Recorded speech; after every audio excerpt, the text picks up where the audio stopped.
blazing summer dawn. Jolene Jo Hollister had sworn she'd never be at the mercy of a man, but when her father's debts fell into the hands of Beau Rollins, she had no choice but to face him. He smirked, resting a boot on the fence. "Your daddy lost the land, sugar," he murmured. "But I'm willing to make a different kind of deal with you." Chapter 1. The Shadow of a Father's Folly. The letter arrived with the dust devil swirling in on a hot, dry wind that tasted of grit and regret. Jolene Jo Hollister had been mending a fence line, the weathered wood rough beneath her calloused hands, when she saw the rider approach. He sat tall in the saddle, a silhouette against the blazing afternoon sun, and even from a distance, Jo felt a prickle of unease. Her father, bless his optimistic soul, had always been better at dreaming than doing, and his debts had a way of catching up like a prairie fire. She wiped the sweat from her brow with the back of her hand, her gaze fixed on the approaching figure. The rider reined in his horse a few feet from the fence, the animal snorting and pawing at the parched earth. He was young, younger than she'd expected, but his eyes held an old weariness that spoke of hard-won battles and losses she couldn't yet fathom. He dismounted with a fluid grace that belied the stiffness of his worn leather chaps and handed her the folded piece of paper. "Miss Hollister?" His voice was low, a gravelly drawl that sent an unexpected shiver down her spine. "You nodded?" Hello wrote suddenly through. She unfolded the letter, her fingers tracing the familiar, looping script of her father's handwriting. The words swam before her eyes, each one a hammer blow to the fragile foundation of her life. He'd gambled again, this time with the deed to their ranch, the only home she'd ever known, the only legacy her mother had left behind. And he'd lost. The letter slipped from her grasp, fluttering to the ground like a wounded bird. Jo stared at it, the harsh reality of her situation settling upon her like a shroud. Her father, in his endless pursuit of a quick fortune, had finally gambled away everything. He's gone," she whispered, the words barely audible above the sighing wind. "Left me to face this alone." The rider, the debt collector, she realized with a sickening lurch in her stomach, retrieved the letter, his expression unreadable. "He mentioned you," he said, his voice devoid of any inflection. "Said you were resourceful." Jo lifted her chin, her eyes, the color of a stormy sky, meeting his. Resourceful. It was a polite way of saying she was stubborn, hard-headed, and fiercely independent. Traits that had served her well in this unforgiving land, but now seemed woefully inadequate against the weight of her father's recklessness. "My name is Beau Rollins," he continued, extending a hand. His grip was firm, his hand surprisingly warm against hers. "Your father's debts are now mine." Jo stared at him, her mind reeling. "Beau Rollins." The name was whispered in hushed tones in town, a name associated with ruthless efficiency and a reputation that bordered on legendary. He was a man who collected what was owed, a man who didn't flinch from the harsh realities of the frontier. And now, she was his debtor. The sun beat down on them, the silence stretching between them, thick and heavy with unspoken implications. Jo could feel the weight of his gaze, assessing, calculating. She was a woman alone, on the edge of losing everything. He was a man who held all the cards. "What happens now?" she asked, her voice steadier than she felt. Beau Rollins smiled, a slow, predatory curve of his lips that sent another shiver down her spine. It wasn't a kind smile. It was the smile of a man who knew he had the upper hand. "That, Miss Hollister," he said, his gaze sweeping over the parched landscape, the weathered buildings of the ranch, and finally settling back on her, "depends on you." He remounted his horse, the leather creaking in protest. He looked down at her, his eyes, the color of aged whiskey, holding a hint of something she couldn't quite decipher. It wasn't pity. It wasn't even cruelty. It was something else, something that made her heart beat a little faster, a little harder. "I'll be back," he said, his voice a low rumble that echoed in the stillness of the afternoon. "To collect what's owed." He turned his horse and rode away, leaving Jo standing there, alone in the dust, the shadow of her father's folly stretching long and dark across the land she loved, the land she was about to lose. The wind picked up, whipping her hair around her face, carrying the scent of dust and horses and the faint, lingering aroma of leather and something else, something indefinably Beau Rollins.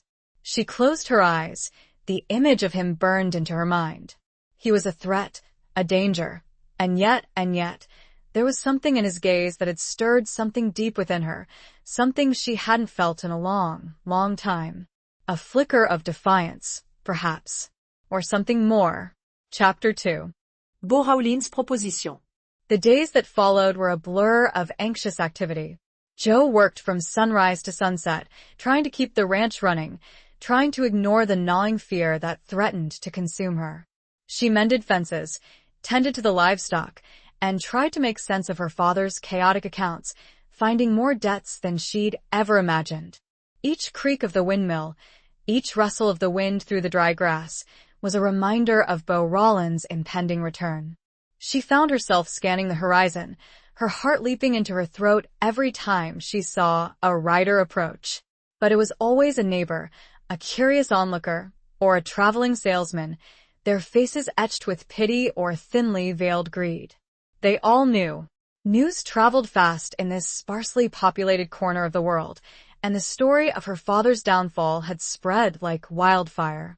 One evening, as the sun dipped below the horizon, painting the sky in hues of orange and purple, Jo sat on the porch, a cup of lukewarm coffee in her hand. The silence of the approaching night was broken only by the chirping of crickets and the distant howl of a coyote. She closed her eyes, trying to conjure up her mother's face, her gentle smile, her unwavering strength. It was a futile effort. Grief and exhaustion had blurred the edges of her memory, leaving her feeling adrift and alone. A sound broke the silence, the soft thud of hooves on the dry earth. Jo's eyes snapped open, her heart pounding against her ribs. She knew, without even looking, who it was. Beau Rollins rode into the yard, his silhouette stark against the fading light. He dismounted with that same effortless grace, his movements fluid and controlled. He tied his horse to the hitching post and approached the porch, his boots crunching on the gravel path. Jo stood up, her hands clenched into fists at her sides. She wouldn't meet him with fear. She wouldn't give him the satisfaction. "Mr. Rollins," she said, her voice steady, despite the tremor in her hands. He stopped at the foot of the steps, his gaze sweeping over her, taking in her worn dress, her dusty boots, her defiant stance. He looked tired, she noticed, the lines around his eyes deeper than she remembered. There were shadows beneath his eyes, hints of a weariness that mirrored her own. "Miss Hollister," he replied, his voice low and even. He held out a small, worn leather pouch. "Your father's effects." Jo took the pouch, her fingers brushing against his. The contact sent a jolt of electricity through her, a strange mix of fear and something else. She opened the pouch, her heart sinking as she recognized the familiar contents. Her father's silver pocket watch, a worn deck of cards, a faded photograph of her mother. Small tokens of a life lost, a life gambled away. "Thank you," she whispered, her voice thick with unshed tears. Beau nodded, his gaze softening slightly. "He spoke of you often," he said, his voice unexpectedly gentle. "Said you were the best part of him." Jo looked away, unable to meet his gaze. The compliment, coming from him, felt strangely unsettling. "I'm here to discuss the debt," he said, his voice returning to its usual, businesslike tone.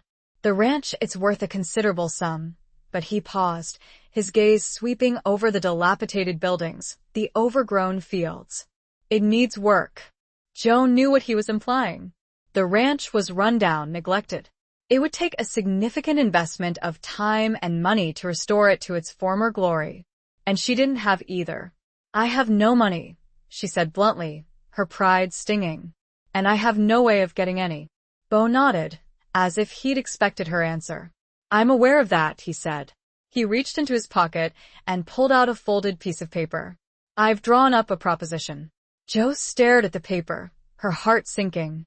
She knew what it was, a foreclosure notice, a legal document that would strip her of her home, her heritage, everything. I'm not signing anything, she said, her voice shaking with anger and defiance. Beau raised an eyebrow, a hint of amusement in his eyes. It's not a foreclosure notice, Miss Hollister, he said. It's a different kind of agreement. He unfolded the paper and handed it to her. Jo took it, her hands trembling. She scanned the document, her eyes widening in disbelief. It was a contract, a detailed agreement outlining a partnership. Beau Rollins was proposing to invest in the ranch, to provide the funds and resources needed to restore it. In return, Jo would manage the ranch, oversee the operations, and share the profits. She looked up at him, her mind reeling. Why? She asked, her voice barely a whisper. Why would you do this? Beau shrugged, his expression unreadable. Let's just say I see potential, he said. In the ranch, and in you. He paused, his gaze locking with hers. Your father lost the land, sugar, he murmured, stepping closer, his voice dropping to a husky whisper, but I'm willing to make a different kind of deal with you. His words hung in the air, heavy with unspoken meaning. The offer was audacious, almost insulting. And yet, it was also a lifeline, a chance to save her home, to rebuild her life. But at what cost? She stared into his eyes, searching for any sign of deception, any hint of ulterior motive. But all she saw was a raw, untamed intensity that both frightened and intrigued her. The night air was thick with tension, the silence broken only by the beating of her own heart. What would she decide? Chapter 3. A bargain struck in dust. The silence stretched, thick and heavy, punctuated only by the chirping of crickets and the distant, mournful call of a night bird. Jo stared at the contract, the words blurring before her eyes. It was a lifeline, a desperate chance to save her ranch, but it felt like a pact with the devil himself. Beau Rollins was offering her a way out, but the price was etched in the unspoken tension that crackled between them. She looked up at him, her gaze searching his. The fading light cast long shadows across his face, making it difficult to read his expression. But there was a glint in his whiskey-colored eyes, a hint of something that sent a shiver down her spine. It wasn't just business. It was something more personal, something more dangerous. This is a lot to take in, she said, her voice trembling slightly. Beau nodded, his gaze unwavering. I understand, he said, but time isn't on our side. The ranch needs work, and the sooner we start, the better. He was right. She knew he was right. The fences were falling apart, the well needed repair, and the livestock were dwindling. The ranch was slowly decaying, a reflection of her own fading hope. What are your expectations? She asked, the words catching in her throat. She needed to know the full extent of this different kind of deal. She needed to know what he expected from her. Beau stepped closer, his presence filling the small space of the porch. He was close enough that she could smell the faint scent of leather and horses, a scent that was both familiar and unsettling. I expect you to work, he said, his voice low and husky. To manage the ranch, to oversee the hands, to make it profitable again. He paused, his gaze locking with hers. And I expect you to cooperate. The word hung in the air, heavy with unspoken meaning. Cooperate. It was a vague term, a word that could encompass a multitude of obligations, a word that could bind her to him in ways she couldn't even imagine. Jo swallowed hard, her mouth dry. Cooperate how? She asked, her voice barely a whisper. Beau smiled, a slow, knowing smile that sent a chill down her spine. We'll work out the details, he said. As we go. He was deliberately vague, deliberately ambiguous. He was testing her, pushing her, seeing how far she would bend before she broke. Jo took a deep breath, trying to steady her racing heart. She had two choices. She could refuse his offer and lose everything, or she could accept his proposition and risk everything. The image of her mother's face flashed before her eyes, her gentle smile, her unwavering strength. She remembered her mother's words, whispered to her on her deathbed. Never give up, Jolene. Never let them take what's yours. Jo lifted her chin, her eyes hardening with resolve. She wouldn't give up. She wouldn't let Beau Rollins or anyone else, take her home, her heritage, her life. "I'll do it," she said, her voice firm, despite the tremor in her hands. "I'll sign the contract." Beau's smile widened, a hint of triumph in his eyes. "I knew you were a smart woman, Miss Hollister," he said. He reached into his pocket and pulled out a pen and inkwell. He placed them on the small table on the porch, next to the contract. Jo hesitated for a moment, her hand hovering over the document. This was it. There was no turning back. She was signing away her independence, her freedom, her future. But she was also saving her ranch, her legacy, her mother's memory. She dipped the pen in the ink and signed her name with a flourish, the ink scratching against the paper, a sound that echoed in the stillness of a night. The signature felt like a brand, a mark of ownership, a symbol of the bargain she had just struck. A bargain struck in dust, under the watchful gaze of a setting sun and a rising, uncertain future. Beau signed his name beneath hers, his signature bold and decisive. He folded the contract and tucked it into his pocket. "We'll start tomorrow," he said, his voice brisk and businesslike. "I'll bring in some hands, get things moving." He turned to leave, then paused, his gaze lingering on her. "You won't regret this, Miss Hollister," he said, his voice softer now, a hint of something that sounded almost like reassurance. But as he rode away, disappearing into the darkness, Jo couldn't shake the feeling that she had just made a deal with a man who held not only her ranch's fate in his hands, but her heart's as well. And she had a sinking suspicion that the cost of this bargain might be higher than she could ever have imagined. The night felt colder now, the wind whispering secrets she couldn't quite understand, leaving her alone with her doubts and a growing sense of unease. Chapter 4. The Weight of Unspoken Words. The next morning dawned bright and clear, the sun casting a golden glow over the parched landscape. But the beauty of the sunrise did little to ease the knot of anxiety in Jo's stomach. She had barely slept, tossing and turning in her bed, replaying the previous night's events over and over in her mind. The contract, Beau Rolland's proposition, the unspoken implications, it all felt like a heavy weight pressing down on her. She rose early, dressed in her usual worn work clothes, and went outside. The ranch was quiet, still asleep, but she knew it wouldn't be long before Beau arrived with his men. She walked to the corral, leaning against the fence, watching her horses graze peacefully in the morning light. They were her only solace, her only companions in this lonely, uncertain world. The sound of approaching horses broke the silence. Jo's heart leaped into her throat. She straightened up, her hands clenching into fists at her sides. She wouldn't meet him with fear. She would meet him with defiance.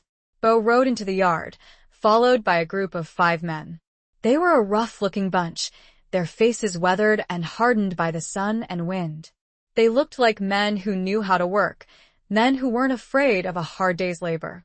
But they also looked like men who could be dangerous, men who lived by their own code. Beau dismounted, his gaze sweeping over Jo, taking in her tense posture, her guarded expression. He nodded curtly, a hint of amusement in his eyes. "Morning, Miss Hollister," he said, his voice brisk and businesslike. "These are the men I've hired. They'll be working on the ranch under your direction." Jo swallowed hard, her mouth dry.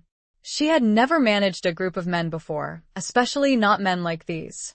She had always worked alone, relying on her own strength and determination. But now, she had to learn to lead, to command, to earn their respect. She stepped forward, her chin lifted, her eyes meeting Beau's.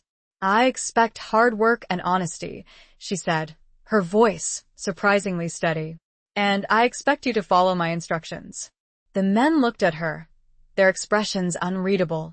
One of them, a tall, lanky man with a scar across his cheek, chuckled softly. "We'll see about that, little lady," he said, his voice a low drawl. Beau stepped forward, his expression darkening. "You'll address Miss Hollister with respect, Cyrus," he said, his voice sharp and commanding. "Or you'll be looking for work elsewhere." Cyrus shrugged, his gaze shifting away from Beau. "Just saying," he mumbled. Beau turned back to Jo, his gaze softening slightly. "They'll do as you say," he said. "I'll make sure of it." Jo nodded, her heart still pounding. She knew she had to prove herself, not only to the men, but also to Beau. She had to show them that she was capable, that she was strong, that she wouldn't be intimidated. "Let's get to work," she said, her voice firm. She turned and walked towards the barn, the men following behind her. The day passed in a blur of activity. Jo assigned tasks, oversaw the repairs, and worked alongside the men, her hands becoming blistered and sore. She didn't complain. She didn't show any weakness. She pushed herself to the limit, determined to prove her worth. Beau watched her from a distance, his expression unreadable. He didn't interfere, didn't offer any help. He simply observed, his presence a constant reminder of the bargain she had struck. As the sun began to set, casting long shadows across the yard, Jo dismissed the men for the day. They gathered their belongings and rode off, leaving her alone with Beau. He approached her, his boots crunching on the gravel path. "You did well," he said, his voice surprisingly gentle. Jo looked up at him, her face flushed with exhaustion. "They don't respect me," she said, her voice flat. "Bushwiged." "Respect is earned," he said. "Give them time." He paused, his gaze lingering on her. "You're stronger than you think, Miss Hollister," he said, his voice low and husky. The compliment, coming from him, sent a strange warmth spreading through her. It was a small acknowledgement, a hint of approval, but it meant more to her than she cared to admit. But she wouldn't let her guard down, the unspoken words, the unknown future still hanging heavy between them. She turned her gaze to the sunset, the beautiful colors muted. "I just want to save my ranch," she whispered, more to herself than to him. A silence fell between them, filled with unspoken burdens and the weight of a deal still unfolding. As the last light faded, she wondered if she'd ever feel truly free again. Chapter 5. Echoes of a Life Left Behind. The following days settled into a rhythm, a strange, uneasy dance between work and weariness. Jo threw herself into the ranch, her days consumed by the endless tasks of repairing fences, tending to the livestock, and overseeing the men. She found a certain solace in the physical labor, a way to exhaust her body and quiet her mind. The anxieties remained, but they were pushed to the background, dulled by the sheer effort of survival. Beau was a constant presence, a silent observer, his eyes following her every move. He rarely spoke, offering only curt nods or brief instructions. But his presence was palpable, a reminder of the bargain they had struck, the unspoken expectations that hung between them. One afternoon, Jo was working in the barn, mending a broken harness, when she heard a familiar sound. It was the faint, melancholic melody of a harmonica, drifting on the breeze. She recognized the tune, an old folk song her mother used to sing. She dropped the harness, her heart pounding. She walked to the doorway of the barn, her eyes scanning the yard. She saw him then, sitting on the porch of the main house, his back against a post, the harmonica in his hands. Boo. She had never seen him play an instrument before. She had never seen him do anything other than work or observe. It was a glimpse into a different side of him, a side she hadn't known existed. She hesitated for a moment, unsure whether to approach him. She was curious, drawn to the music, but also wary of intruding on his privacy. He stopped playing, as if sensing her presence. He looked up, his whiskey-colored eyes meeting hers. He didn't say anything, didn't smile. He simply held her gaze, the harmonica resting in his lap. Jo took a deep breath and walked towards him, her boots crunching on the gravel path. She stopped a few feet away, her hands clasped behind her back. "I didn't know you played," she said, her voice soft. Beau shrugged, his expression unreadable. "It's just something I do," he said. "To pass the time." "It's beautiful," she said, the words escaping her lips before she could stop them. A flicker of surprise crossed his face, followed by a hint of something else. Something softer, more vulnerable. "My mother used to sing that song," she continued, her voice barely a whisper. "It reminds me of her." Beau nodded, his gaze shifting away from hers. "My mother taught me to play," he said, his voice low and husky. "She's gone now." It was the first time he had spoken about his past, the first time he had revealed any personal information. It was a small crack in his carefully constructed facade, a glimpse into the man beneath the rugged exterior. A silence fell between them, a comfortable silence, filled with shared memories, shared losses. It was a moment of connection, a brief respite from the tension and uncertainty that surrounded them. "Play it again," Jo said, her voice barely audible. Bo hesitated for a moment, then lifted the harmonica to his lips. He began to play, the notes floating on the air, weaving a tapestry of sound that filled the quiet afternoon. Jo closed her eyes, letting the music wash over her, transporting her back to a time before the debts, before the bargains, before the uncertainty. It was a fleeting moment, a brief interlude of peace in a world of turmoil. But it was a moment that stayed with her, a reminder that even in the darkest of times, there could be moments of beauty, moments of connection, moments of hope. As the last notes faded, she opened her eyes and met Bo's gaze. Something had shifted, a subtle change in the air between them, an echo of a life left behind and a hint of a future yet to be written. The melody lingered, a fragile bridge across the chasm of their unspoken agreement. Chapter 6. The unforgiving glare of the sun. The weeks passed, marked by the relentless cycle of work and the slow, subtle shifts in the dynamic between Jo and Bo. The ranch was beginning to show signs of improvement. Fences were mended, the well was repaired, and the livestock were thriving. The men, initially wary and resistant, had gradually begun to accept Jo's authority, their respect earned through her unwavering determination and tireless work ethic. But the tension between Jo and Bo remained, a constant undercurrent beneath the surface of their uneasy partnership. They spoke little, their conversations limited to the necessities of running the ranch. But their eyes met often, their gazes lingering, filled with unspoken questions, unspoken desires. One scorching afternoon, Jo was working in the fields, helping the men harvest the meager crop of hay. The sun beat down mercilessly, the air thick with dust and sweat. She had been working for hours, her body aching, her throat parched. She paused, leaning against a fence post, wiping the sweat from her brow with the back of her hand. She saw him then, riding towards her, his silhouette stark against the blazing sun. Bo. He dismounted, his movements fluid and graceful, and approached her, his gaze sweeping over her, taking in her flushed face, her sweat-soaked clothes. "You should take a break," he said, his voice low and even. "You'll overheat." Jo shook her head, her pride stinging. "I'm fine," she said, her voice raspy. "I can handle it." Bo frowned, his eyes narrowing.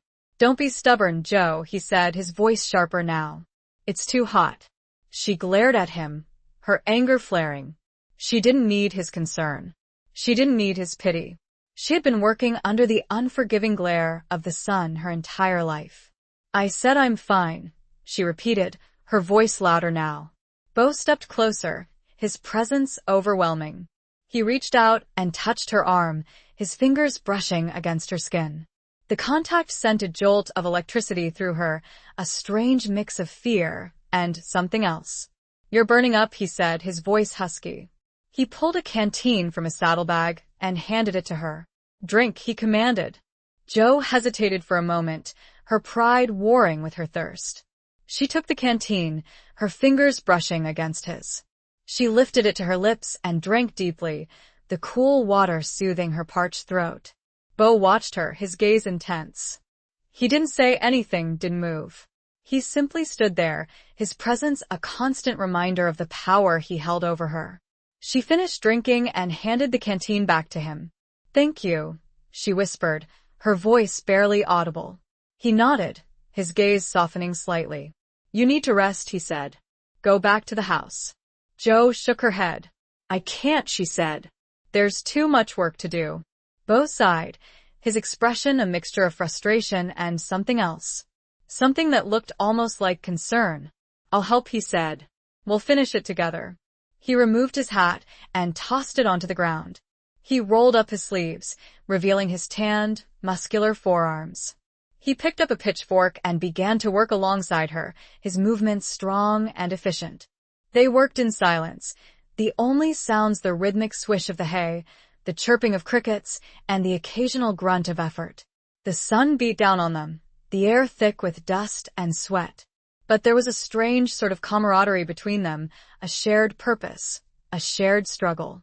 As the sun began to set, casting long shadows across the field, they finished the last of the hay. Joe leaned against a fence post, exhausted but strangely satisfied.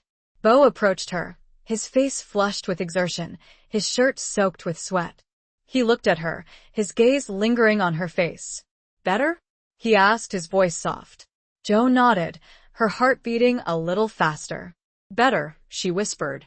The air between them was thick with unspoken emotions, the heat of the day mingling with the heat of something else, something that had been simmering beneath the surface for weeks. Something that was both dangerous and irresistible. The sun dipped below the horizon, a fiery ball of red, casting a long, shared shadow.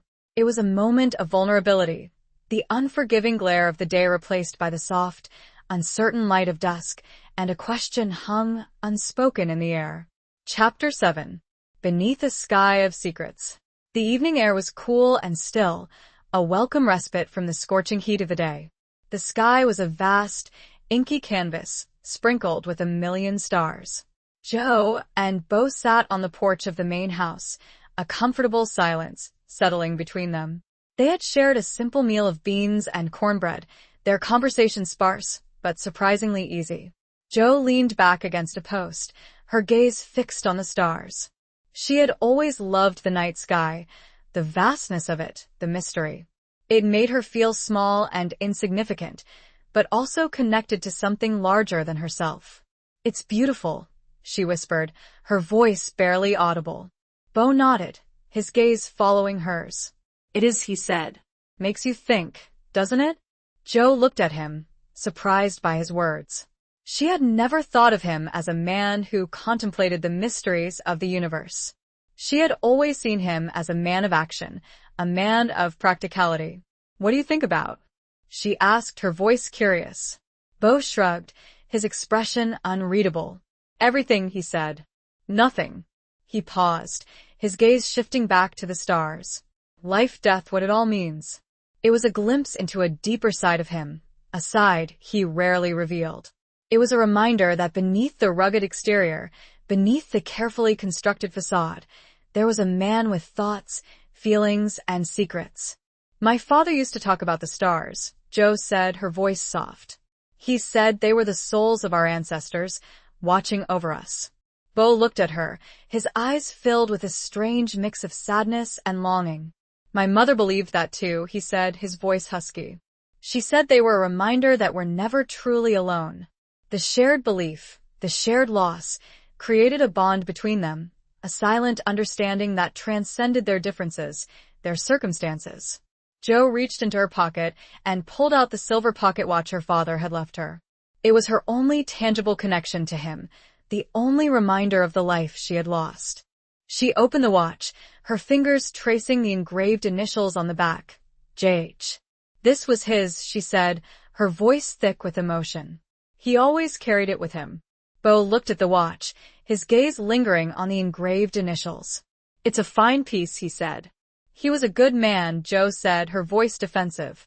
"Despite everything." Bo nodded, his expression softening. "I never doubted that," he said. He paused, his gaze meeting hers. "He just had demons." The word hung in the air, heavy with unspoken meaning. Demons. They all had them, Joe realized. Her father's demons had been gambling and dreaming. Her own demons were fear and loneliness. And Bo's demons were hidden deep within him, locked away behind his guarded expression, his silent demeanor. "What are your demons, Bo?" she asked, the words escaping her lips before she could stop them. He looked at her, his eyes darkening. He didn't answer for a long time, the silence stretching between them, thick and heavy. "We all have them, Joe," he said finally, his voice low and rough. "Some are just better at hiding them than others." He stood up, his movements abrupt. "I should go," he said. Joe watched him walk away, disappearing into the darkness. She was left alone, beneath the vast, star-studded sky, with more questions than answers. The secrets he held, the demons he battled, were a mystery to her. But she knew, with a growing certainty, that those secrets, those demons, were somehow intertwined with her own fate, with the bargain they had struck, with the future that lay ahead, uncertain and inevitable. The night was full of whispers, the stars silent witnesses to the unspoken truths that lay hidden beneath the surface of their fragile alliance. Chapter 8. The Dance of Defiance and Desire. The following days were marked by a growing tension between Joe and Beau, a palpable undercurrent of attraction that simmered beneath the surface of their working relationship. They avoided each other's gaze, their conversations becoming even more terse and strained. But the awareness was always there, a constant hum of electricity in the air. Joe found herself increasingly distracted, her thoughts constantly drifting to Beau. She replayed their conversations in her mind, analyzing his every word, his every gesture, searching for clues to his hidden depths. She caught herself staring at him, admiring the way the sunlight glinted off his dark hair, the way his muscles rippled beneath his shirt as he worked. She hated herself for it. She hated the way he made her feel, the way he stirred emotions within her that she had long suppressed. She was supposed to be strong, independent, defiant. She wasn't supposed to be vulnerable, especially not to a man like Beau Rollins. One afternoon, she was working in the corral, training a young colt. The horse was skittish and unruly, resisting her every command. She was frustrated, her patience wearing thin. Beau walked into the corral, his presence immediately making her heart beat faster. He leaned against the fence, watching her, his expression unreadable. "Having trouble?" he asked, his voice a low drawl. Joe glared at him, her anger flaring. "I can handle it," she said, her voice tight. Beau raised an eyebrow, a hint of amusement in his eyes. "Doesn't look like it," he said. Joe turned back to the colt, her hands clenched into fists.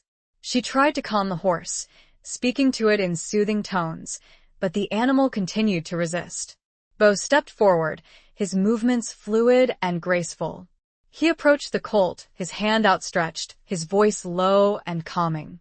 The horse hesitated for a moment, then nuzzled Beau's hand. Joe stared at him, her mouth agape. She had never seen anyone calm a horse so quickly, so effortlessly.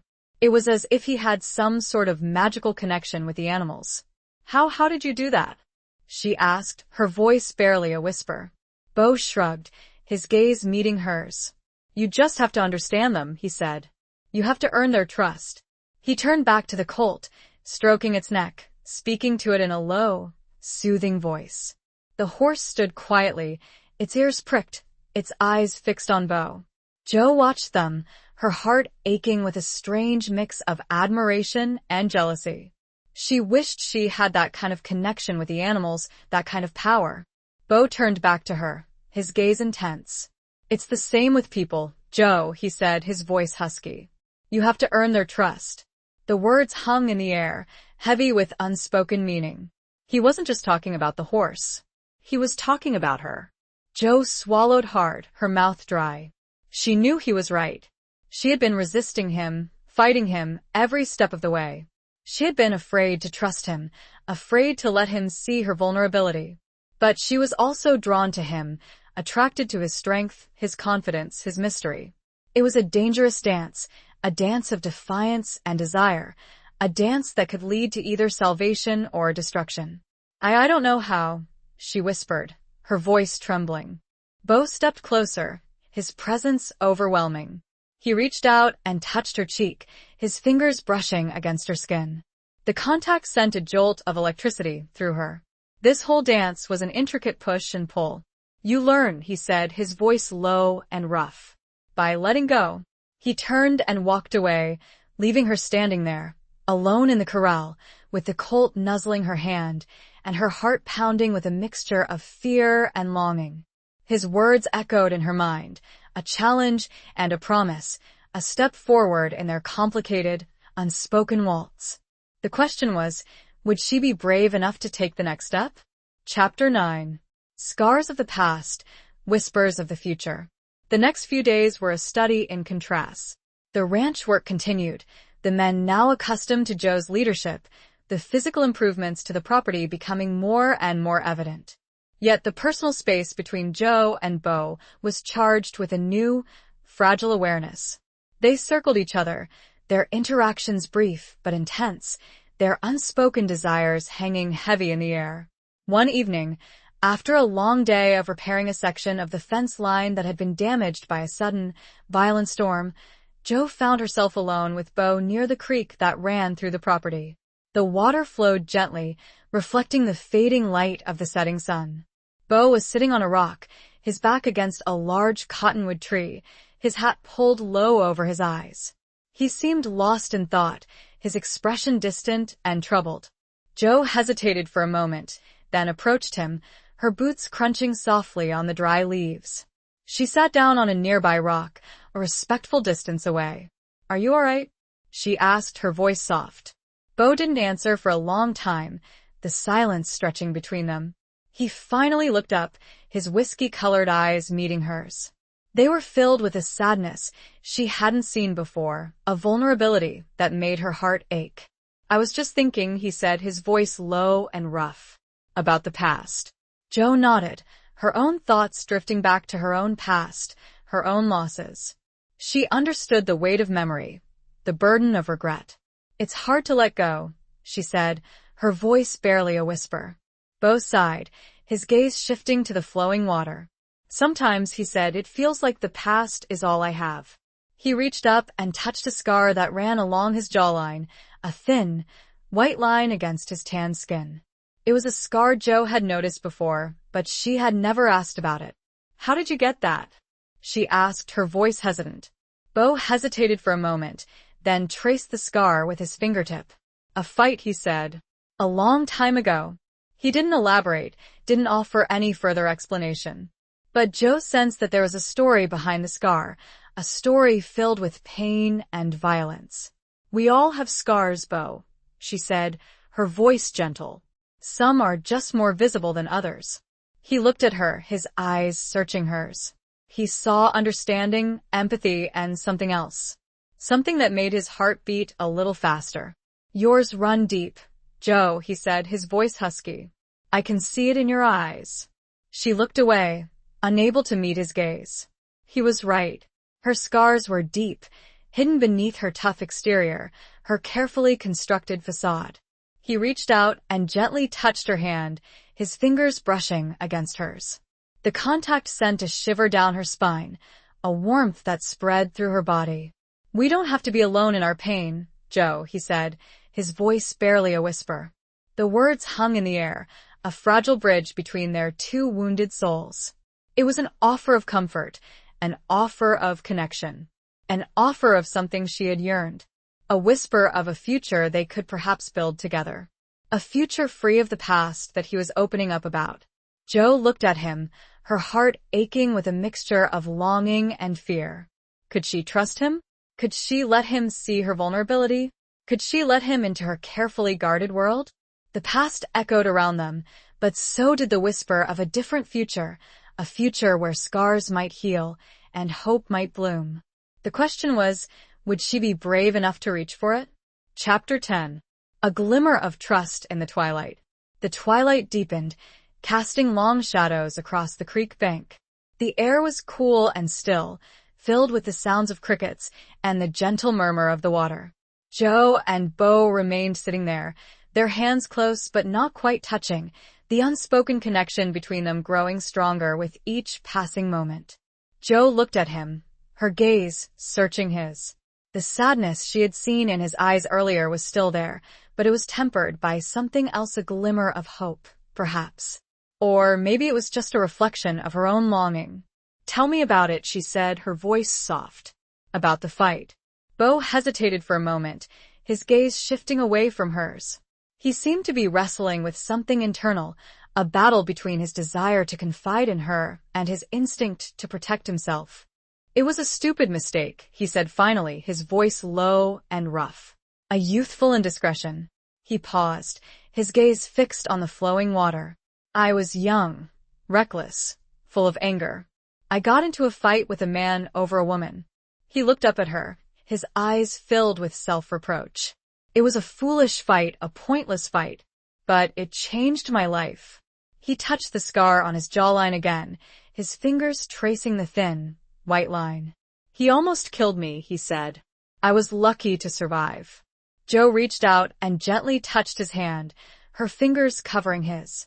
The contact was electric, sending a warmth spreading through her body. It's in the past, Bo, she said, her voice gentle. You can't change it.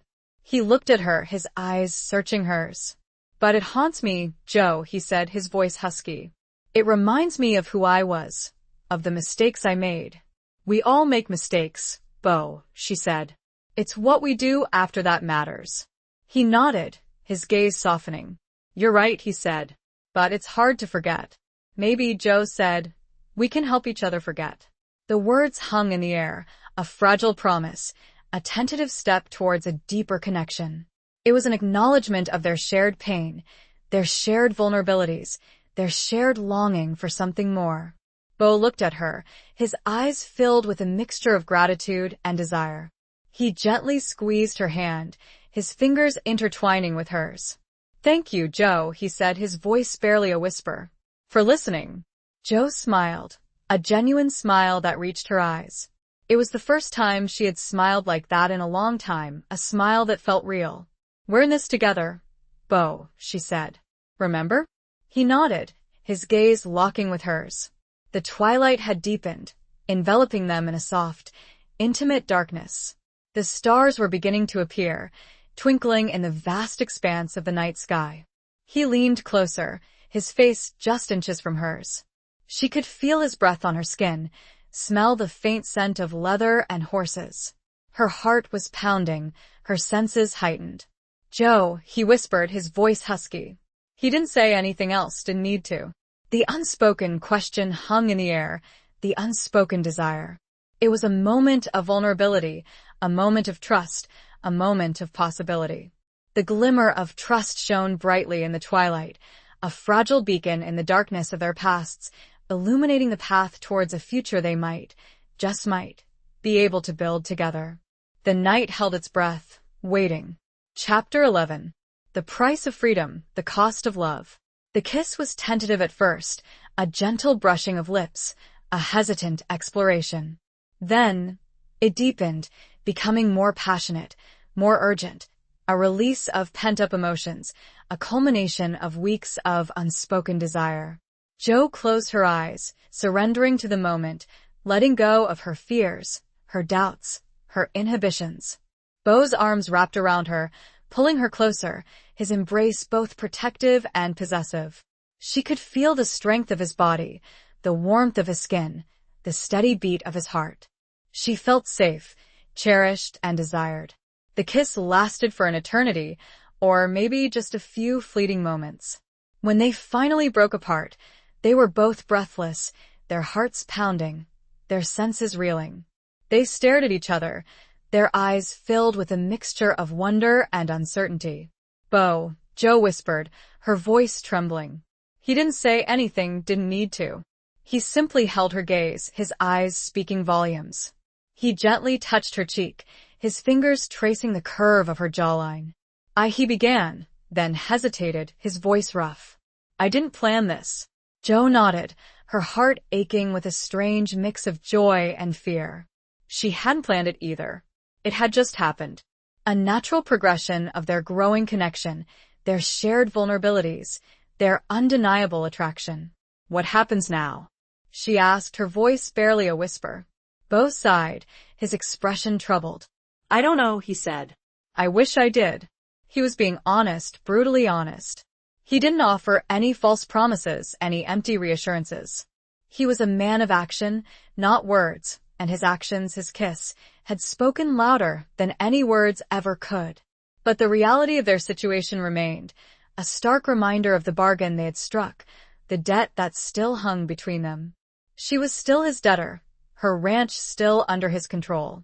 Their newfound intimacy, their burgeoning feelings, complicated everything. We can't ignore the contract, Bo, she said, her voice firm, despite the tremor in her hands. We made a deal. Bo nodded, his gaze hardening. I know, he said, and I intend to honor it. But his eyes told a different story. His eyes betrayed his feelings, his desires, his love. He was falling for her, she realized, and the realization sent a jolt of both excitement and terror through her. But things have changed, she said, her voice hesitant. Between us. Beau reached out and gently tucked a strand of hair behind her ear, his fingers lingering on her skin. Yes, he said, his voice husky. They have. He leaned closer, his face just inches from hers. I want you, Joe, he whispered. More than I've ever wanted anything. The words sent a shiver down her spine, a wave of heat washing over her. She wanted him too, she realized, with a desperate intensity that both frightened and exhilarated her. But at what cost? The price of freedom, her ranch, was clear. But the cost of love, of surrendering her heart to Beau Rollins, was still unknown. It was a gamble, a risk, a leap of faith. And I want you too, she admitted, her voice barely above a whisper. The confession hung in the air, a turning point. They were at a crossroads, the price of their freedom intertwined with the cost of their love, a complex equation with no easy answers. The night was silent, the stars their only witnesses, as they faced the daunting challenge of reconciling their deal with their hearts. Chapter 12. Shattered Illusions, Raw Realities. The fragile peace, the tentative intimacy that had blossomed between Joe and Beau, shattered the next morning with the arrival of a stranger. A rider approached the ranch, his horse lathered and exhausted, his face grim and determined. He was a young man, barely out of his teens, with a desperate look in his eyes. Joe and Beau were in the barn, discussing the repairs needed to the roof, when the stranger rode into the yard. They both stepped outside, their hands instinctively moving to the guns they always carried. Hold your fire, the young man shouted, his voice hoarse. I come in peace. He dismounted, his movements shaky and uncertain. He approached them, his hands raised in a gesture of surrender. I need your help, he said, his voice pleading. My name is Caleb, and I'm being hunted. Joe and Beau exchanged a look, their suspicions aroused. They had learned the hard way that strangers on the frontier were often not what they seemed. Hunted by whom? Beau asked, his voice sharp and commanding. Caleb swallowed hard, his eyes darting nervously around the yard. By the Blackwood Gang, he said. They're ruthless killers, and they're after me. The Blackwood Gang. The name was whispered in hushed tones throughout the territory, a name associated with violence, robbery, and murder. They were a notorious outlaw gang, known for their brutality and their utter disregard for the law. Joe felt a chill run down her spine. She had heard stories about the Blackwood Gang, stories that made her blood run cold. Why are they after you? Joe asked, her voice steady, despite her fear. Caleb hesitated for a moment, his gaze shifting away from hers. I stole something from them, he said, his voice barely a whisper. Beau's eyes narrowed. What did you steal? He asked. Caleb reached into his pocket and pulled out a small, leather pouch. He opened it, revealing a handful of gold coins. This, he said. I stole their gold. Joe stared at the gold, her heart sinking. This was bad, very bad. The Blackwood Gang wouldn't hesitate to kill anyone who crossed them, especially someone who stole from them. You brought trouble to our doorstep, Beau said, his voice cold and harsh. You put us all in danger. Caleb's eyes filled with tears. I know, he said, his voice choked with emotion. But I had no choice. I needed the money. Why? Joe asked, her voice softer now. Caleb looked at her, his expression desperate. My family, he said. They're starving. I needed to feed them. Joe felt a pang of sympathy for the young man. She understood desperation. She understood the lengths people would go to protect their loved ones. But she also knew that helping him would be incredibly dangerous, potentially deadly. It would mean going up against the Blackwood Gang, a fight they might not win. We can't help you, Beau said, his voice firm. You need to leave. Caleb's face crumpled. Please, he begged. They'll kill me. Joe looked at Beau, her eyes pleading. She couldn't turn her back on this young man. She couldn't let him face the Blackwood Gang alone. We have to do something, she said, her voice firm. Bo glared at her, his anger flaring. "Are you crazy?" he said. "We can't fight the Blackwood gang. We'll be killed." "We can't just let him die," Jo said. "It's not our fight," Bo said. "It is now," Jo said, her voice rising. "He came to us for help. We have a responsibility." The argument escalated, their voices echoing across the yard, the tension between them thicker than ever. The illusion of their peaceful, if complicated, partnership shattered, revealing the raw reality of their differing moral codes and the dangerous world they inhabited. Caleb watched them, his hope fading, as the couple he'd sought refuge with turned against each other, their love and trust about to be tested by the arrival of a desperate stranger and the threat of a notorious gang. The choice they made now would determine not only Caleb's fate, but their own. Chapter 13. The storm within and without. The argument between Jo and Bo raged, fueled by fear, frustration, and the underlying tension of their unresolved feelings. The sky above mirrored their turmoil, darkening with ominous clouds, the wind picking up, whipping dust and leaves into a frenzy. A storm was brewing, both within and without. "We have a responsibility to help those in need," Jo insisted, her voice trembling with a mixture of anger and conviction. "That's what decent people do," Bo scoffed, his eyes flashing with anger. "Decent people don't get themselves killed for a stranger who stole from a gang of murderers," he retorted. "We have our own lives to worry about, our own ranch to protect." "And what kind of life is that, Bo?" Jo challenged, her voice rising.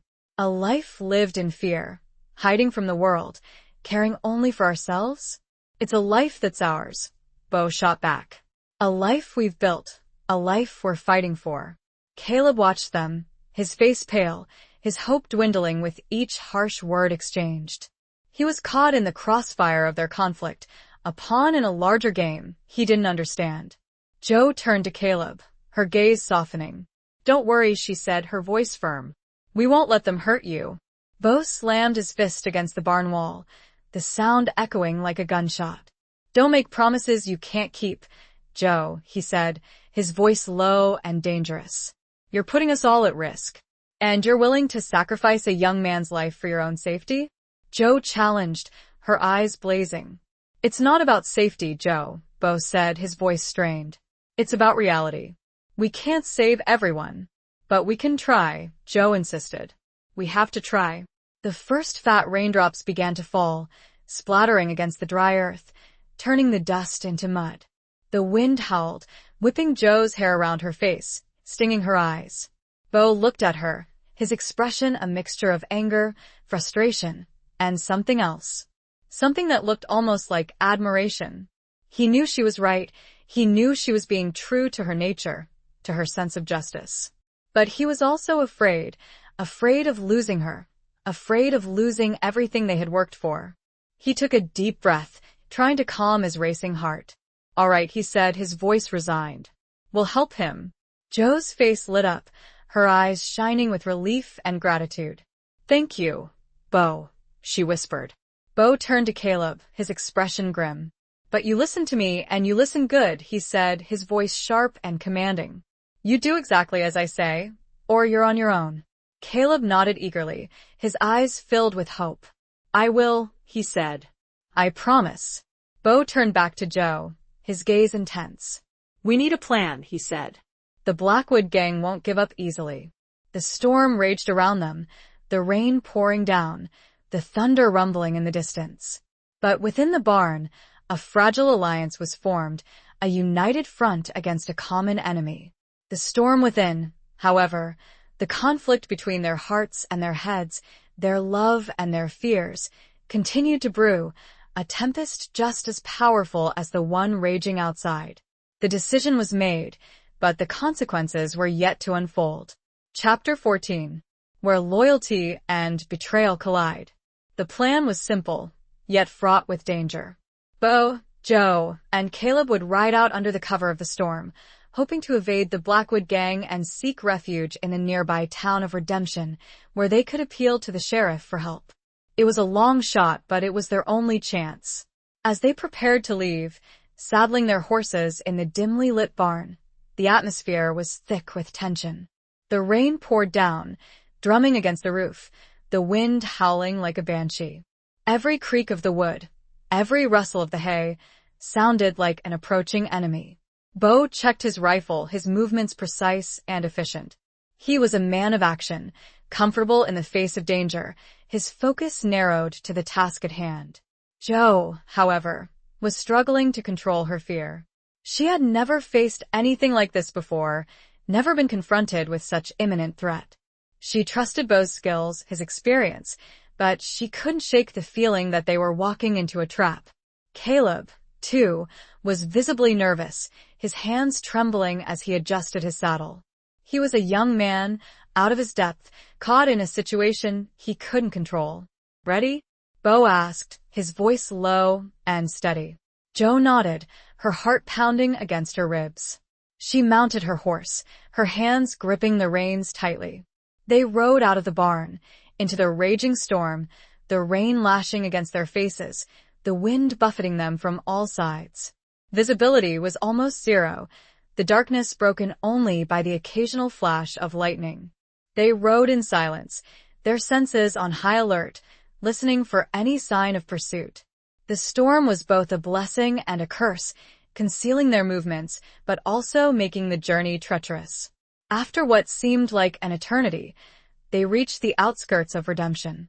The town was dark and deserted, the streets empty, the buildings looming like silent sentinels. As they rode towards the sheriff's office, a figure emerged from the shadows, blocking their path. It was a man dressed in black, his face hidden by a wide-brimmed hat, a rifle in his hands. "Hold it right there," the man said, his voice a low growl. Bo reined in his horse, his hand moving to his gun. "Who are you?" he asked, his voice sharp. The man chuckled, a cold, menacing sound. "You know who I am," he said. "I'm Jedediah Blackwood." Jedediah Blackwood, the leader of the Blackwood gang. He had found them. Jo felt a surge of terror, her blood turning to ice. She had heard stories about Jedediah Blackwood, stories that spoke of his cruelty, his ruthlessness, his utter disregard for human life. "We don't want any trouble," Bo said, his voice calm, despite the danger. "You should have thought of that before you took in my property," Blackwood said, his voice dripping with venom. "The boy and the gold, they belong to me." "He's not your property," Jo said, her voice trembling but firm. "He's a human being." Blackwood laughed, a harsh, mocking sound. "You have spirit, girl," he said. "But spirit won't save you."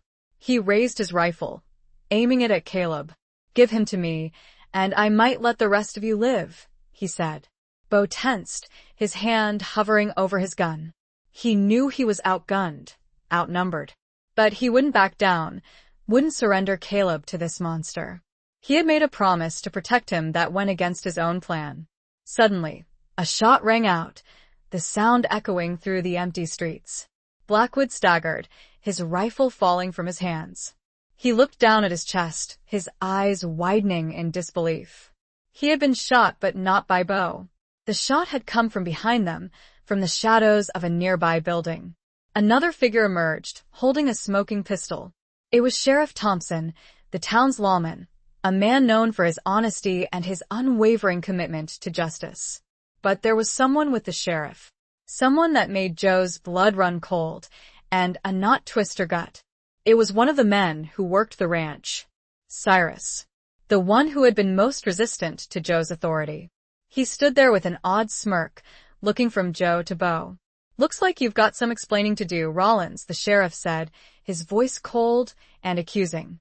Loyalty and betrayal collided in the rain-soaked street, the storm a fitting backdrop to the unfolding drama.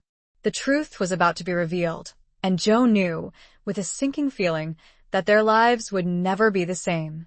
Chapter 15. The Unseen Threads of Fate. The rain continued to fall, washing away the dust and grime of the streets, but unable to cleanse the stain of betrayal that hung heavy in the air. Sheriff Thompson, a man Jo had always considered a friend, an ally, stood before them, his expression grim, his eyes accusing. And beside him, Cyrus, the ranch hand, his face twisted in a smug, triumphant smirk. What's the meaning of this, Sheriff? Bo asked, his voice dangerously low, his hand still hovering near his gun. I think you know, Rollins, Thompson replied, his gaze unwavering. You're harboring a thief, a fugitive from justice. And you, he turned to Cyrus, you've provided me with the evidence I need.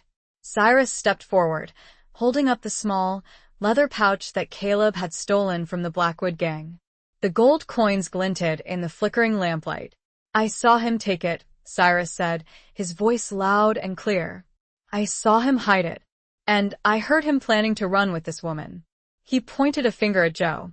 Joe gasped, her eyes widening in disbelief. That's a lie, she exclaimed. Cyrus, how could you? Cyrus ignored her, his gaze fixed on the sheriff. They were going to leave, Sheriff, he said. Leave the ranch, leave everything. They were going to take the gold and run. That's not true, Bo said, his voice tight with anger. We were bringing Caleb to you, to seek your protection. Sheriff Thompson shook his head, his expression skeptical. I don't believe you, Rollins, he said. I've heard stories about you, about your past. You're a known outlaw, a man with a reputation for violence. Joe felt a wave of despair wash over her. She had trusted Bo, she had believed in him, she had loved him. But now, everything was falling apart. The sheriff's words, Cyrus's betrayal, the evidence, it all pointed to Bo's guilt. Bo, she whispered, her voice trembling. Tell him it's not true. Bo looked at her, his eyes filled with a mixture of pain and regret. He opened his mouth to speak, but no words came out. He seemed to be struggling with something internal, a battle between his desire to defend himself and something else. He can't, Cyrus said, his voice dripping with malice. Because it is true. He's been using you, Miss Hollister. He's been planning this all along. Joe stared at Bo, her heart breaking. She wanted to believe him. She wanted to trust him, but the evidence was overwhelming. And his silence, his inability to deny the accusations, spoke volumes. Is it true, Bo? She asked, her voice barely a whisper. Have you been lying to me? Bo finally found his voice, his words strained and hesitant. Joe, it's complicated, he said. There are things you don't understand. Complicated? Joe exclaimed, her voice rising. What's complicated about stealing and lying and betraying the people who trusted you? I never meant to hurt you, Joe, Bo said, his voice pleading. I swear. But you did, Joe said, her voice choked with emotion. You broke my heart. Tears streamed down her face, mingling with the rain. She felt betrayed, used, and utterly foolish. She had fallen for a man who was not who he seemed, a man who had hidden his true nature behind a facade of charm and rugged appeal. Sheriff Thompson stepped forward, his hand resting on the butt of his gun. Bo Rollins, he said, his voice firm. I'm placing you under arrest. The unseen threads of fate, woven with lies, betrayal, and hidden pasts, had tightened, ensnaring them all. The truth, or at least a version of it, had been revealed, leaving Joe devastated and Bo facing the consequences of his actions, or rather, his inactions to fully reveal them. The storm raged on, a fitting backdrop to the shattered trust and the uncertain future that lay ahead. Chapter 16. A Reckoning Under the Desert Moon. Bo was taken to the town jail, a small, stone building that reeked of stale sweat and despair. Joe was allowed to see him, but only for a few minutes, and under the watchful eye of Sheriff Thompson. They sat on opposite sides of a thick wooden table, the bars of the cell separating them, a physical manifestation of the emotional chasm that had opened between them. Joe stared at him, her eyes filled with a mixture of anger, hurt, and confusion. She still couldn't reconcile the man she had fallen in love with, the man who had kissed her with such passion, with the man who now sat before her, accused of theft and betrayal. Why, Bo? She asked, her voice trembling. Why didn't you tell me the truth? Bo looked at her, his eyes filled with remorse. I wanted to, he said, his voice low and rough. But I couldn't. I was afraid. Afraid of what? Joe challenged, her voice rising. Afraid of losing the ranch? Afraid of losing me? Afraid of losing everything, Bo admitted, his voice barely a whisper. He reached out and touched the bars that separated them, his fingers longing to touch her. The Blackwood gang, they're not just after Caleb, he said. They're after me too. I used to ride with them, Joe. A long time ago. Joe gasped, her eyes widening in disbelief. This was worse than she had imagined. He wasn't just a thief, he was an outlaw, a member of one of the most notorious gangs in the territory. Why didn't you tell me? She repeated, her voice choked with emotion. I was ashamed, Bo said, his voice filled with self-loathing. I wanted to leave that life behind, to start over. I hoped that I could. He looked at her, his eyes pleading for understanding. When I met you, Joe, he said, his voice husky, I saw a chance for redemption. A chance for a different life. A life with you. Joe's heart ached. She wanted to believe him.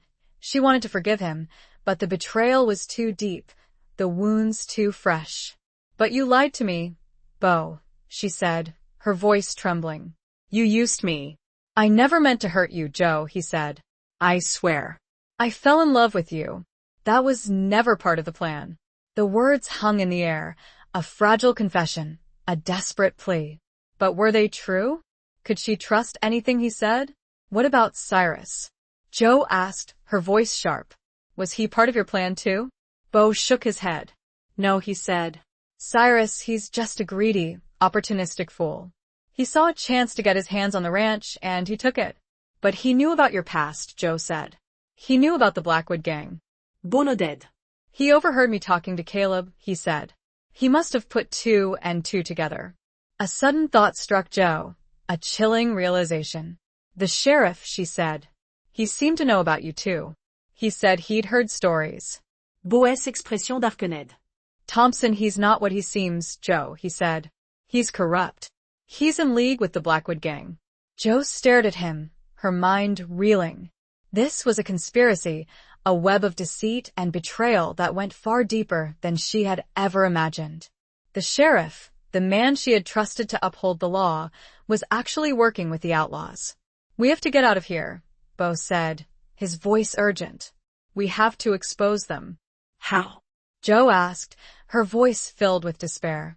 They have all the power. They have the evidence. We have the truth, Bo said, his eyes flashing with determination. And we have each other. He reached through the bars and gently touched her hand, his fingers intertwining with hers. The contact sent a spark of hope through her, a flicker of warmth in the cold, dark reality of their situation. It was a long shot, a desperate gamble, but they had no other choice. They had to fight for their freedom, for their lives, and for their love. The reckoning was coming, under the vast, unforgiving desert moon, a showdown between truth and lies, between justice and corruption, between love and betrayal. Chapter 17. The Bitter Taste of Truth. Joe, armed with Bo's revelation about Sheriff Thompson's corruption, knew she had to act quickly. She couldn't leave Bo in jail, at the mercy of a crooked lawman and a vengeful outlaw gang. She had to find proof, evidence that would expose Thompson and clear Bo's name, at least of the current accusations. She left the jail, her mind racing, her heart pounding with a mixture of fear and determination. She needed help, allies, people she could trust. But who? The town seemed to be under Thompson's thumb, the citizens either intimidated or complicit. She thought of the other ranch hands, the ones who had remained loyal to her, who had respected her authority. They were rough men, but they were honest, hardworking, and they had a sense of justice. She decided to take a chance, to appeal to their sense of decency. She rode back to the ranch, the storm having passed, leaving the air clean and fresh, the sky a vast, clear expanse of stars. The moon illuminated the landscape, casting long, eerie shadows. She gathered the men in the barn, her voice firm, despite the tremor in her hands. She told them everything about Bo's past, about Caleb's theft, about Cyrus's betrayal, and most importantly, about Sheriff Thompson's corruption. The men listened in silence, their faces grim, their eyes narrowed. They were shocked, angered, but also intrigued. They had sensed that something was amiss in the town, that Thompson wasn't the righteous lawman he pretended to be. "We can't let him get away with this," Jo said, her voice passionate. "We have to fight back. We have to expose him." The men looked at each other, their expressions uncertain. They were risking their lives, their livelihoods, by challenging the sheriff. But they also knew that Jo was right, that they couldn't stand by and let injustice prevail. One of the men, a grizzled veteran named Silas, stepped forward. "I'm with you, Miss Hollister," he said, his voice gruff but determined. "I've always respected you, and I believe you. Thompson's a snake, and he needs to be brought down." The other men nodded in agreement, their faces hardening with resolve. They were a small band, outnumbered and outgunned, but they were united in their purpose, their loyalty to Jo and their belief in justice. Jo outlined her plan, a daring and dangerous scheme to infiltrate the sheriff's office, to find evidence of his corruption, and to expose him to the townspeople. It was a long shot, a desperate gamble, but it was their only chance. They worked quickly, gathering supplies, preparing their weapons, their movements precise and efficient. They were a team, bound together by a shared sense of purpose, a shared commitment to truth. As they prepared to leave, Jo looked at the men, her heart filled with gratitude and pride. She had found allies in the most unlikely of places, men who were willing to risk everything for what they believed in. She mounted her horse, her hand resting on the butt of her gun. She was afraid, terrified, but she was also determined. She wouldn't let fear control her, wouldn't let injustice prevail. She would fight for Bo, for her ranch, for her future. They rode out into the night, a small band of rebels against a corrupt system, their hearts pounding with a mixture of fear and hope. The truth was bitter, the taste of betrayal lingering, but it was also a weapon, a force for change, a catalyst for justice. The showdown was coming, and they would be ready. Chapter 18. Embracing the Wild Unknown. The ride to town was tense and silent, each rider lost in their own thoughts, their senses on high alert. The moon, now high in the sky, cast long, dancing shadows that seemed to mock their every move. Jo led the way, her heart pounding with a mixture of fear and determination. She knew the risks, the potential consequences, but she couldn't back down. She had to fight for Bo, for her ranch, for the truth. They reached the outskirts of Redemption, the town shrouded in darkness, the silence broken only by the occasional bark of a dog or the hoot of an owl. They dismounted, tethering their horses in a secluded alleyway, their movements quiet and deliberate. Jo outlined the plan one last time, her voice low and steady. Silas and two other men would create a diversion at the opposite end of town, drawing the attention of any deputies or townsfolk who might be loyal to Thompson. Jo and the remaining two men would infiltrate the sheriff's office, searching for evidence of his corruption. It was a risky plan, a desperate gamble, but it was their only chance. They had to move quickly, efficiently, and silently. They split up, melting into the shadows, their hearts pounding with anticipation. Jo and her two companions crept towards the sheriff's office, their guns drawn, their senses on high alert. The office was dark and quiet, seemingly deserted. Jo tried the door, her hand trembling. It was unlocked. She exchanged a look with her companions, then slowly pushed the door open, stepping inside. The office was small and cramped, furnished with a desk, a few chairs, and a gun rack. The air was thick with the smell of stale tobacco and old paper. Jo began to search, her hands moving quickly and efficiently, rifling through drawers, examining documents, looking for anything that could incriminate Thompson. One of her companions, a young man named Hank, was searching the desk. He suddenly let out a low whistle. "Jo, look at this," he said.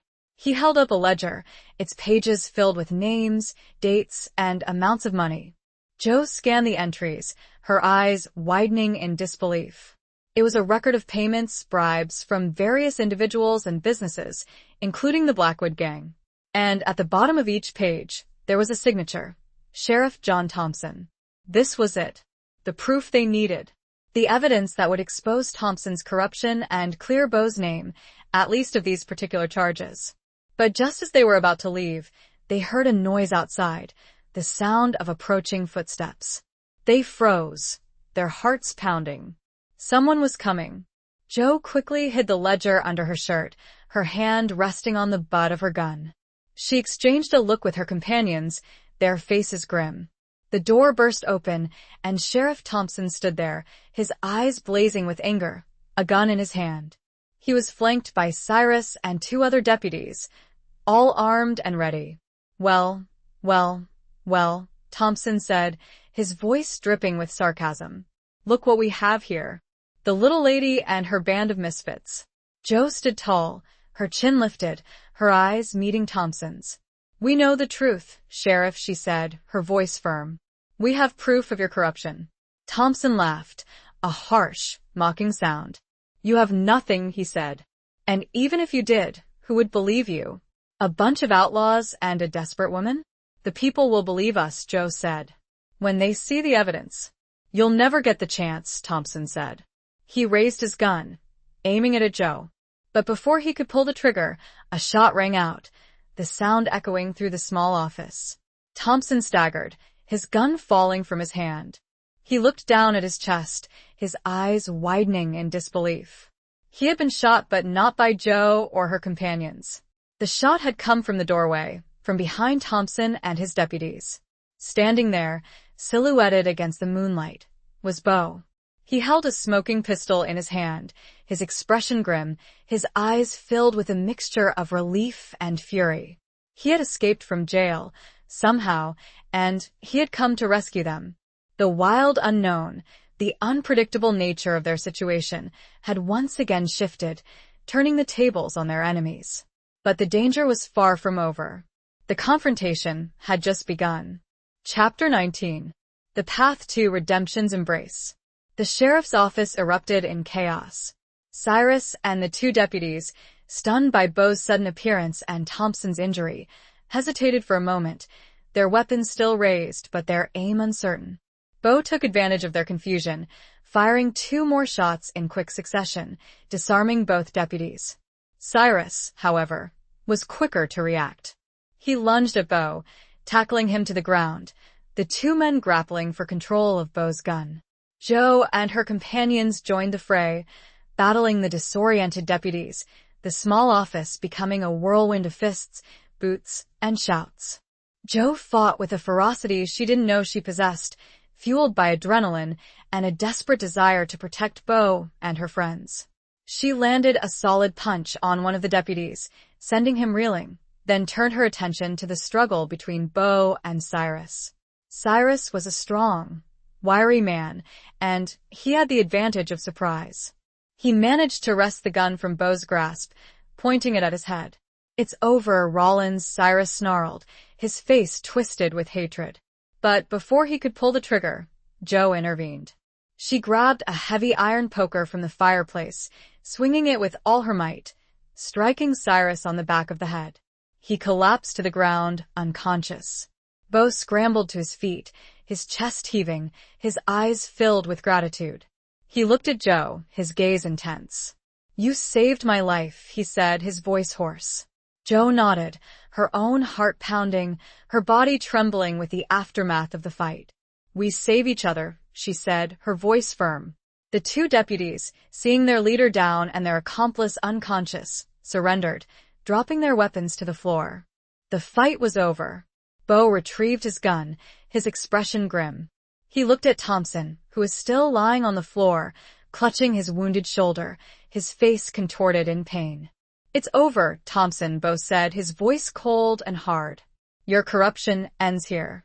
Just then, Silas and the other ranch hands burst into the office, their weapons drawn, ready to fight. They had heard the gunshots and had come running. We got the townspeople riled up, Silas said, his voice gruff. They're starting to question Thompson's authority. Bono dead. Good, he said. It's time for the truth to come out. With the help of Silas and the other men, Bo and Jo presented the ledger to the townspeople, exposing Thompson's long history of corruption and his alliance with the Blackwood gang. The evidence was irrefutable, the proof undeniable. The townspeople, initially shocked and disbelieving, quickly turned against Thompson, their anger and resentment boiling over. They had been living under his oppressive rule for too long, suffering his injustices, fearing his power. Sheriff Thompson was arrested, stripped of his badge, and thrown into the same jail cell where he had held Bo. Cyrus and the 2 deputies were also arrested, their complicity in Thompson's crimes exposed. The town of Redemption, once shrouded in darkness and corruption, was finally on the path to healing, to justice, to redemption.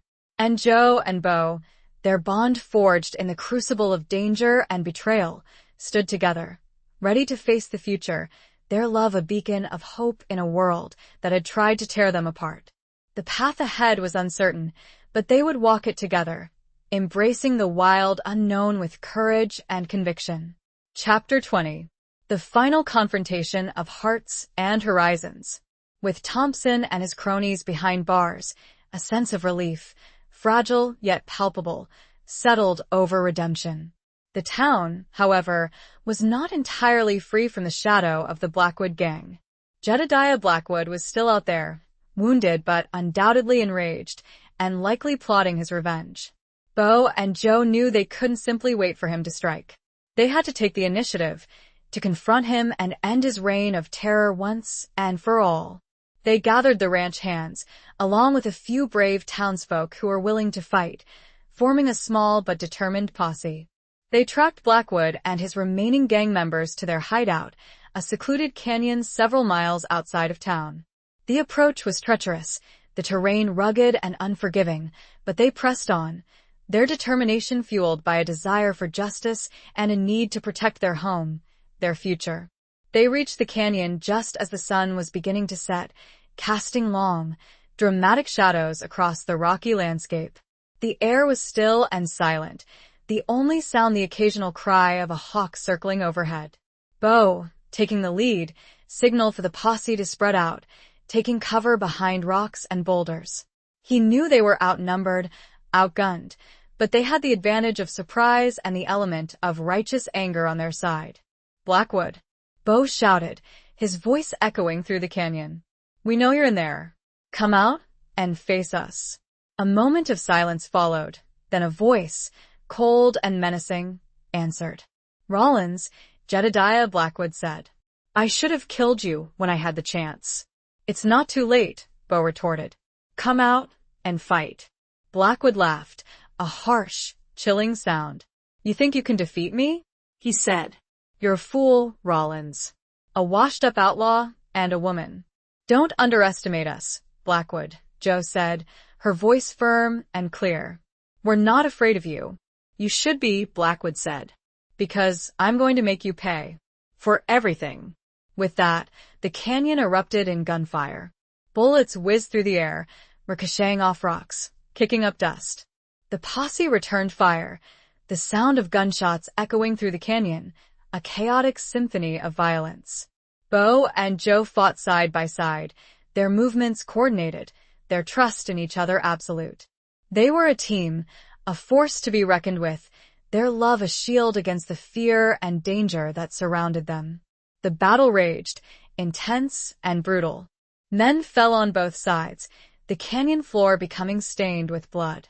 But the posse, fueled by their determination and their belief in justice, slowly gained the upper hand.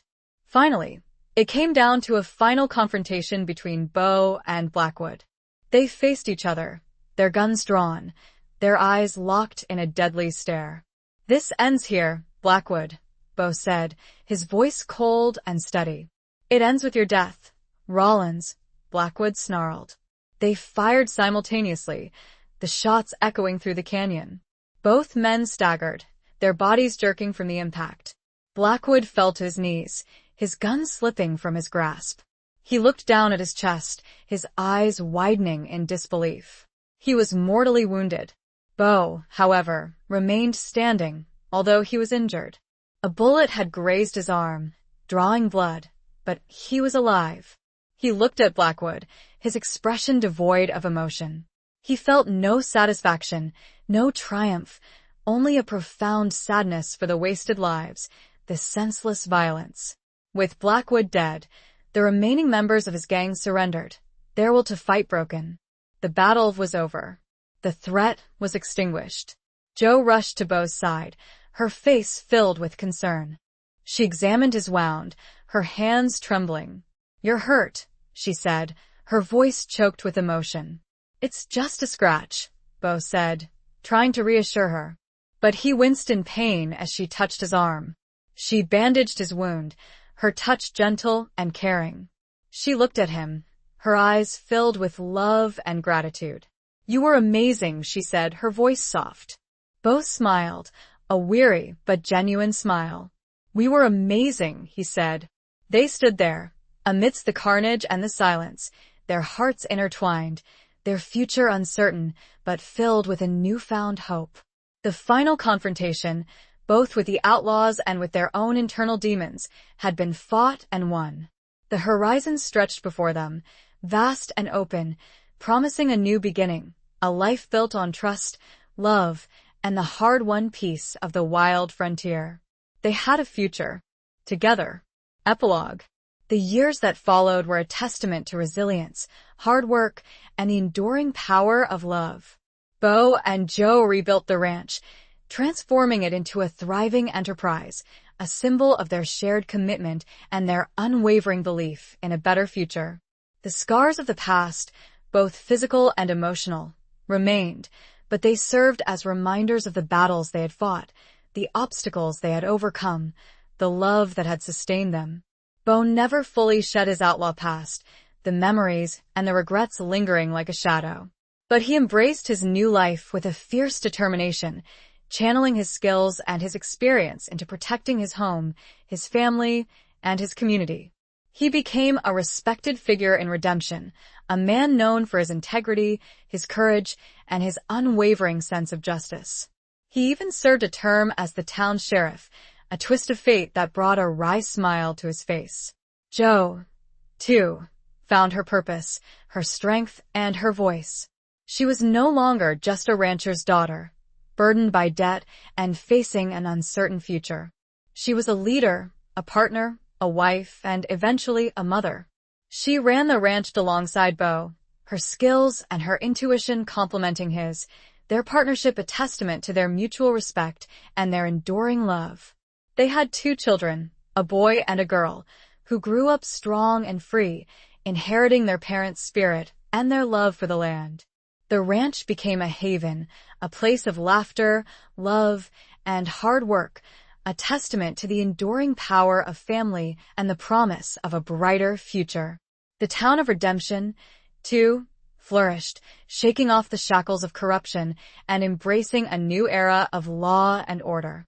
The memory of Sheriff Thompson and the Blackwood Gang faded, becoming a cautionary tale, a reminder of the importance of vigilance and the enduring power of justice. As the years turned into decades, Bo and Jo often found themselves sitting on the porch of their ranch house, watching the sunset paint the sky in hues of orange, purple, and gold. They would sit in comfortable silence, their hands intertwined, their hearts filled with gratitude for the life they had built, the love they had shared, the battles they had won. One evening, as the sun dipped below the horizon, casting long shadows across the land, Jo looked at Bo, her eyes filled with a love that had deepened and matured over time. "We did it, Bo," she said, her voice soft. "We made it." Bo smiled, his eyes crinkling at the corners, his gaze filled with a love that was as vast and enduring as the western sky. "We did it together, Jo," he said, his voice husky with emotion. "We always will."